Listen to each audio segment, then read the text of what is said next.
we've covered sort of at a high level, our hardware stack, our software stack, the layers of abstraction, all the nice upsides that come. Generally, we're going to be looking a bit more into the actual concrete software APIs that you can interface with as a developer. Specifically, we're going to be looking at how to conduct some model porting using our layers API, provide some concrete examples, and then finally talk about how we can work with data loaders in the Cerebras software stack. Excellent. So kicking off with model porting, we have multiple types of options. This is a big table. I want to make sure everyone's oriented before we dig in. 3 columns. Left column, essentially the stage of customizability we're looking to deal with. Middle column, what we want to be doing in terms of data pre-processing and data loading. And then on the right column, what the recommendation is going to be in terms of how we define our model architecture. So stage 1, we're not doing really anything custom yet. We're just getting used to working with the Cerebras ecosystem. In that case, we can leverage pre-existing example data pre-processing from inside the Model Zoo repository itself. For the model architecture, we can just use reference implementations in the Model Zoo and just customize the hyperparameters in the YAML file. This also applies if we're going to customization level number 2, which is we're supplying our own data and hyperparameters, but we're still using a model or a model family that is currently supported in the Model Zoo. In that case, we do need to implement our own data pre-processing. Put a pin in this. It's not as scary as it sounds. It's very PyTorch adjacent, which is nice. And much like the first stage, we can still use those reference implementations and just tweak the YAML file. This is generally going to be super lightweight. And note, this doesn't mean that you have to be using an existing config or an existing model size in the Model Zoo. It just has to be using the same reference implementation. So if for whatever reason, say we had like a GPT-3 model or a Llama model or what have you, and you wanted to implement something that's say like 52 billion parameters, that's still trivial to do. We can still just tweak the config with the model size that you're shooting for, implement the data processing for your problem, and still just execute in a very lightweight, pretty low friction way. Complexity stage number 3, if we're looking to define our own model using Cerebras Model Zoo tools, we'll get into this.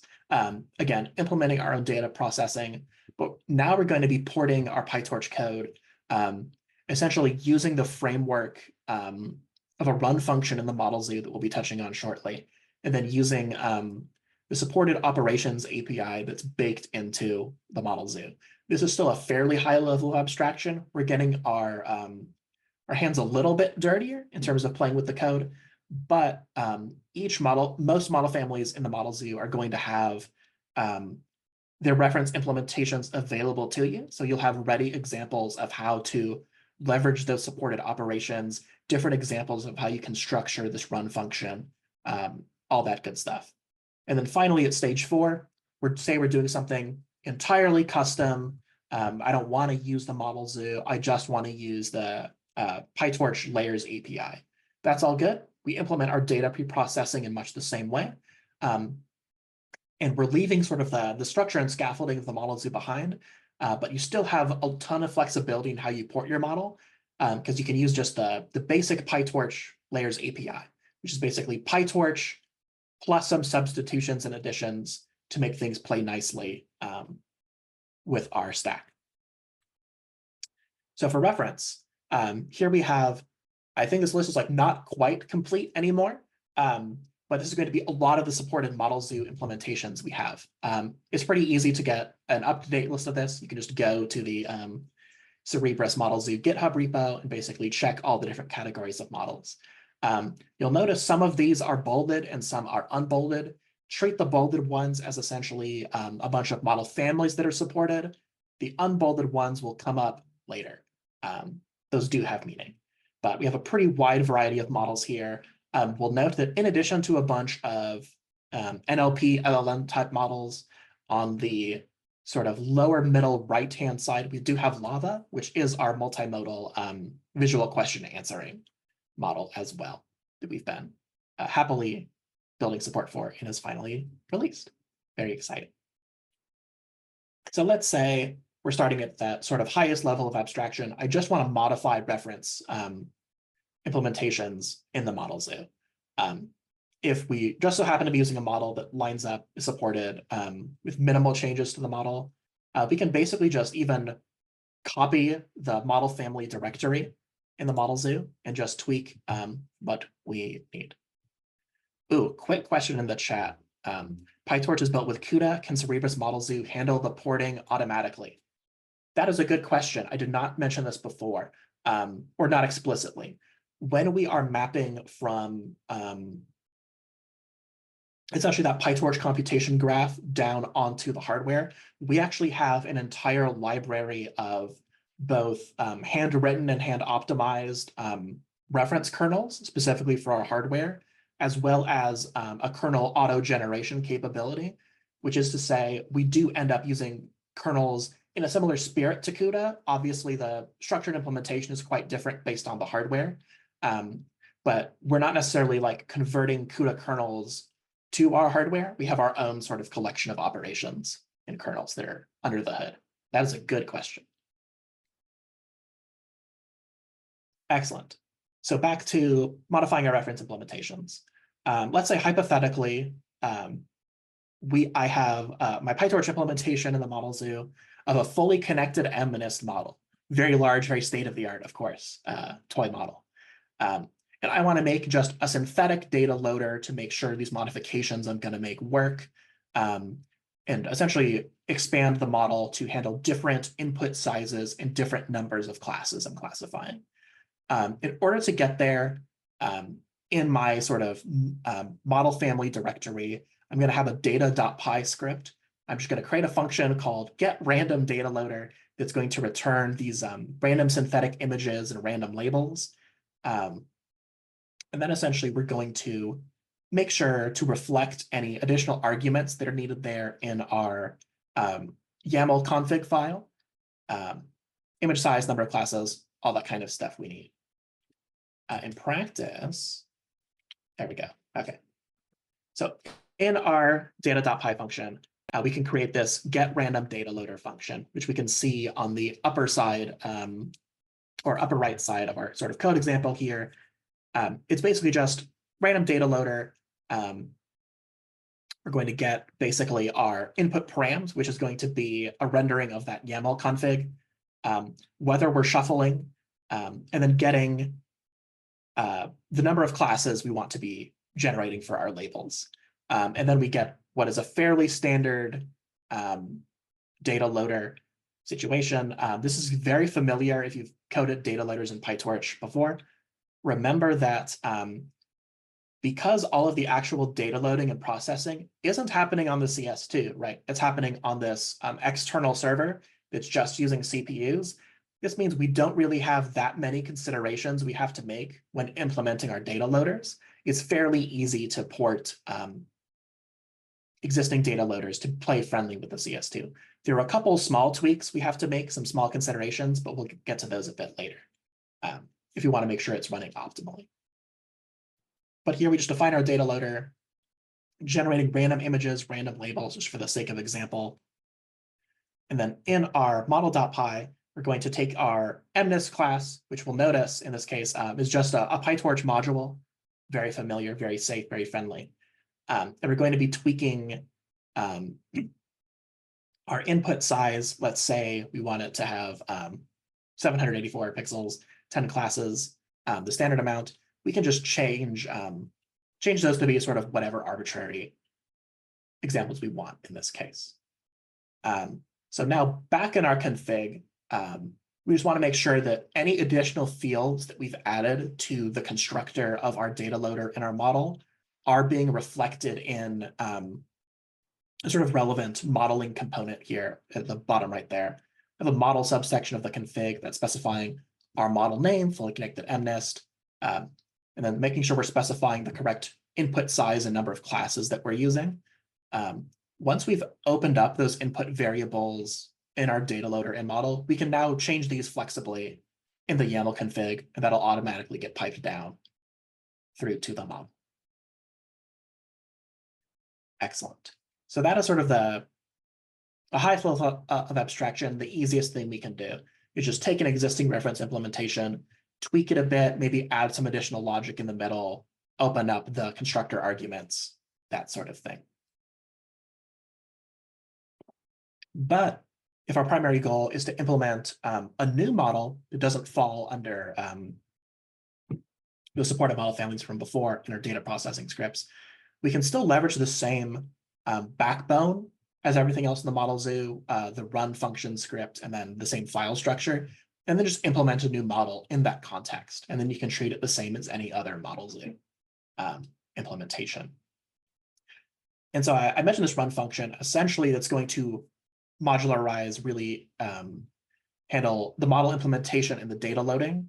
And then the hyperparameters and the execution are the same as we've seen so far, tweaking the YAML config, submitting our simple command incantation to submit a job. Yes. Perfect. Okay. And so if we wanted to implement a new run.py script for our brand new model, the skeleton is going to look roughly like so. We're going to have some essentially boilerplate imports at the top, importing different utilities. You'll notice we have this PyTorch base model wrapper class. It's going to be used to essentially handle any of the additional interfacing that has to happen to convert a PyTorch model into a CS-ready model. In order to define the model, we define our traditional, our PyTorch torch.nn.module, quite familiar. And we're just going to wrap it in that PyTorch base model. We're going to specify our loss function, consult the Cerebras documentation for all of the details there.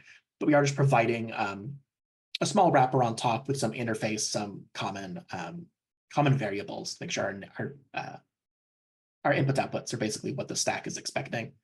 And then we define our data loaders. As before, this is going to look very similar to a traditional PyTorch data loader, hopefully quite straightforward.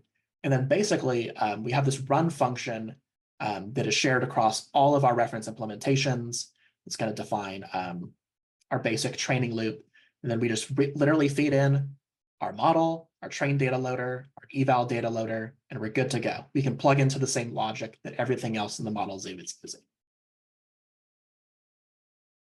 And then in terms of creating the YAML file, we've shown little snippets of it. The high-level structure is basically going to have a number of sections like so. We're going to have this run config section that's really setting up our sort of logic for execution, and then our logging, specifying how many steps we have, how frequently we're checkpointing, how frequently we're logging, whether we're saving out losses as part of that, these sorts of things.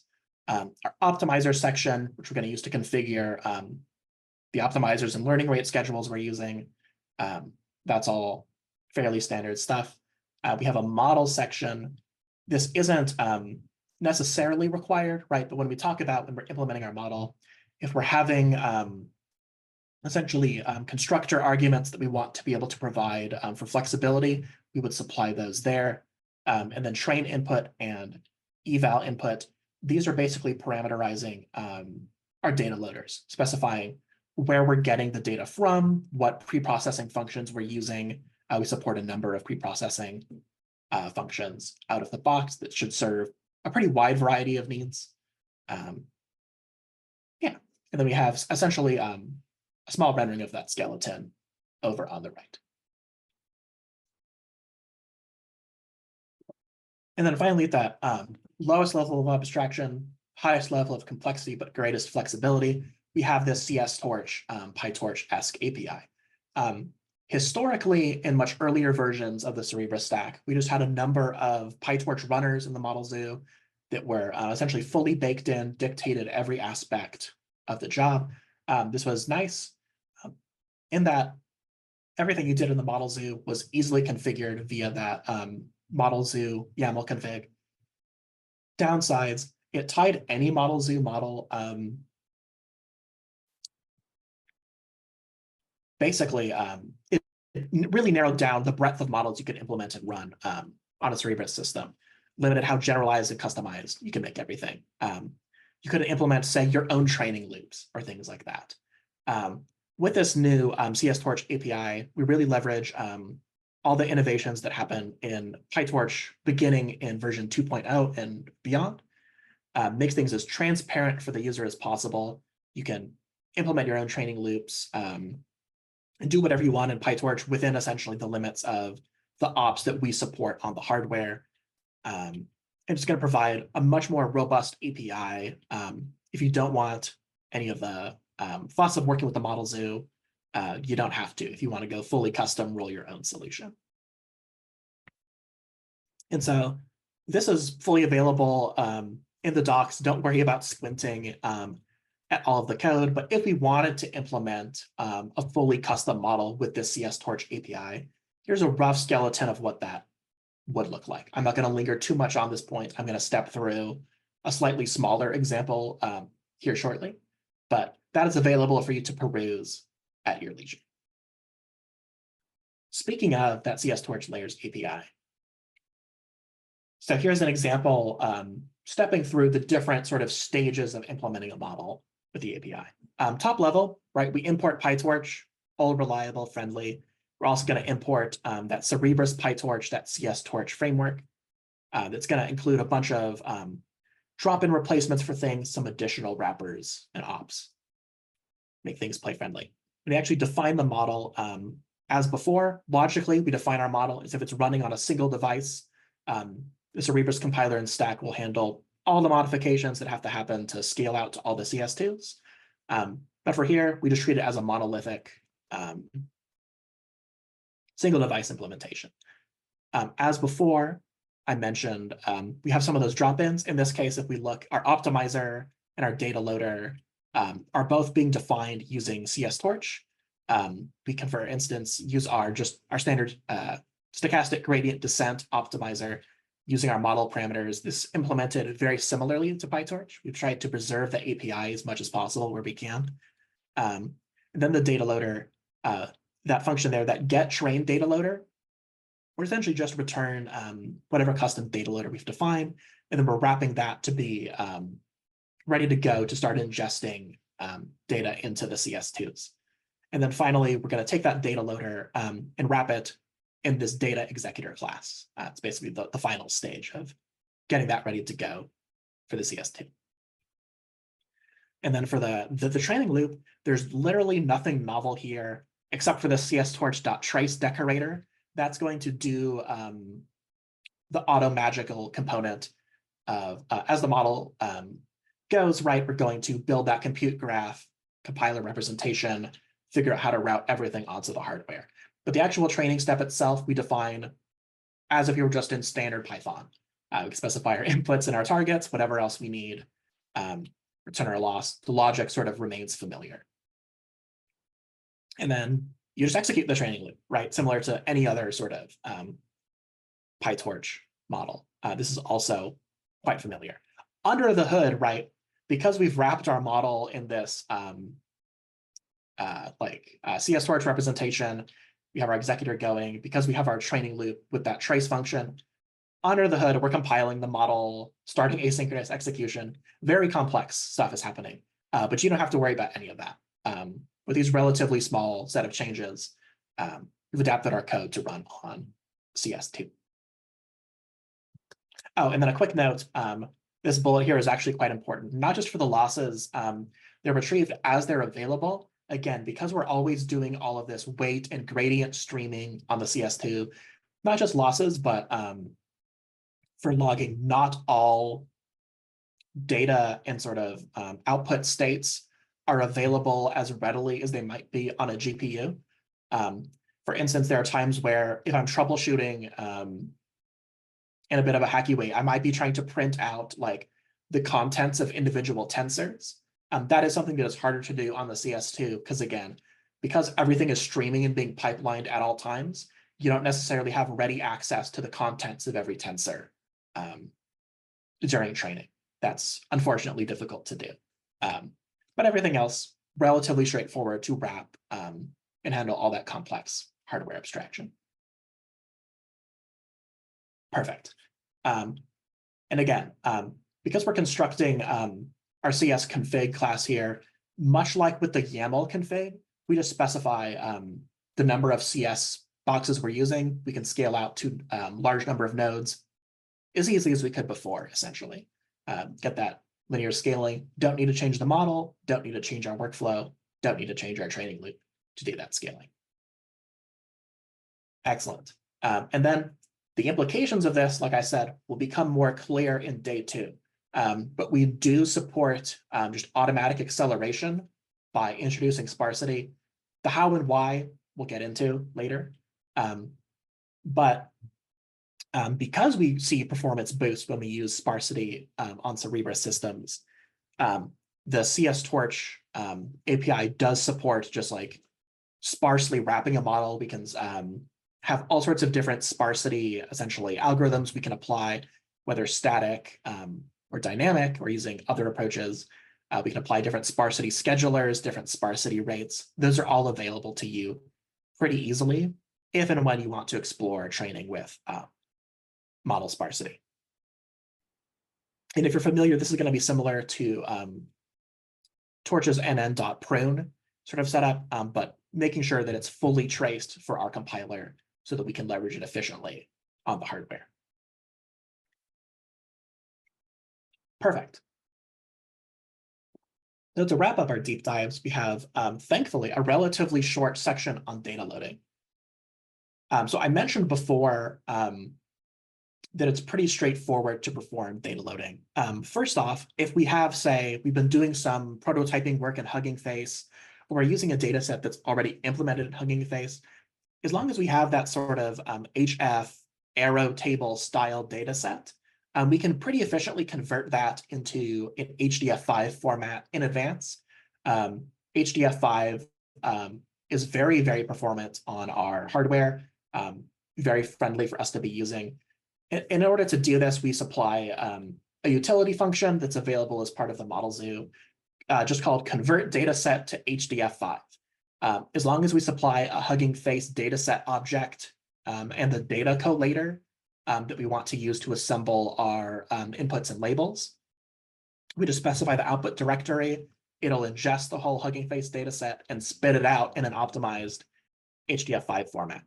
And once that's done, if we want to leverage that in our, say, Model Zoo or Model Zoo inspired implementation, we just take our YAML config, point to the data directory we spat it out at, and then we support out of the box a number of different HDF5 data processors. For instance, if we're training a decoder-only model, we would use this GPT HDF5 data processor. And then we can just use what was originally a Hugging Face data set with a relatively light lift. It can take a little bit of time to convert large data sets, depending on how much CPU compute you have available for the translation. But once it's done, it's good to go. Have a CS-friendly version of that. We also support on-the-fly conversion of Hugging Face to HDF5 formatting. It is going to be slower, so I focus on it less. I'm generally operating under the assumption that it's better to convert once and then have essentially amortized all of that overhead in advance. But we do also support that on-the-fly conversion if that's more appropriate for your use case. And then second and final slide on data loading. If we have a fully custom data loader, like I mentioned before, because all of our data loading and processing is happening on a CPU server, there's nothing really that special we have to do to make things friendly for CS2 hardware. There are two main considerations. One is actually the second point that I'll start with. We want to make sure to, in our PyTorch data loader, say drop last equals true. Basically what that means is if we're chewing through all of our data and we get to the end of our data set, and we end up with a batch size that is then smaller than all of the others because we have like a dangling bit of data, we want to just lop that off and then loop back around to the start of our data set. Because when we have done all this compilation, all of this very delicate communication routing on the CS hardware, it is assuming a fixed batch size throughout training for the most part. If it's getting something smaller than what it's expecting, that can really gum up the pipeline, it's not going to sync up as well. It can throw off all of the careful pipelining that's already been set up. So that's consideration number one. This is not really a big deal, especially the larger data sets you're using. The odds that that last little bit of data is going to matter infinitesimally small. But for performance reasons and consistency, we want to make sure to lop that off. In addition, there's this slightly stranger looking line that's that first yellow bolded line, where we have that task ID, and then we're doing some indexing over the number of tasks. Basically, what this is doing, we have a couple of helpful getter functions. Basically, this is making sure that all of the workers for the CS2s are getting an even shard and a consistent shard of the batches that we're working with. This is similarly making sure that we're doing proper load balancing across all of the CS2 machines. But overall, this is literally a 2-line code change from our custom data loader. And then we can just use this as part of our training.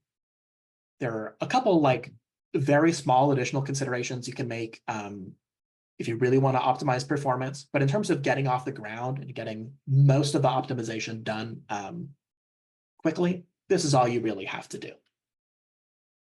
Excellent.